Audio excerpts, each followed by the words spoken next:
So to extend on what the affirmative was talking about that weed and marijuana has been there for many of years along with prostitution. So if marijuana and weed are being legalized, such as in California, why can't prostitution? But basically because I guess the assaults due to prostitution are much higher, and I guess like assaults or it's more like weed and marijuana is more to do with I guess like fewer assaults I guess compared to that with prostitution. And he also talked about, the affirmative side also mentioned about how women can get like easily get a job once it's legalized and just make money. But once you're legalizing prostitution, you're basically creating the image that like since assuming that women are based on the fact that women are more rape victims, you're saying that you would basically personify women as an object, and it will create an image of women as an object for sexual pleasuring, thus diminishing their status in society. And to back this up, there was a poll by YouGov where there was a sizable gender gap on the question of legalizing prostitution. According to the site, 51% of men agreed that prostitution should be legalized, compared to 30% of women.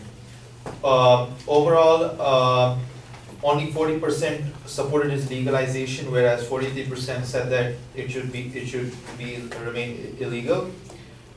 And also the fact that basically legalization of basically legalizing prostitution. When they say that illegal prostitution is not really going to occur, well, research on legal brothels in Nevada showed that legalization does not protect prostitutes from the violence, abuse, and psychological and physical injury that occur in illegal prostitution. In many senses, the opposite might be true. A pan-European study also found out that levels of violence were high in both indoor and outdoor settings, and where brothels are regulated. In the Netherlands, where prostitution is legalized since 2000, the government is rethinking its approach as it is seeing more and more signals that abuse of women is continuing.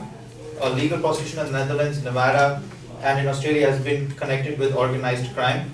2/3 of the legal brothels in Amsterdam's red light district have been closed down because it was impossible to control organized crime, according to the mayor. And also, if prostitution is legalized,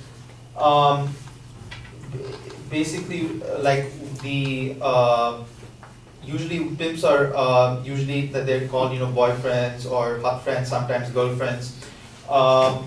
They could be taxi drivers, casino hosts who are just looking to make money.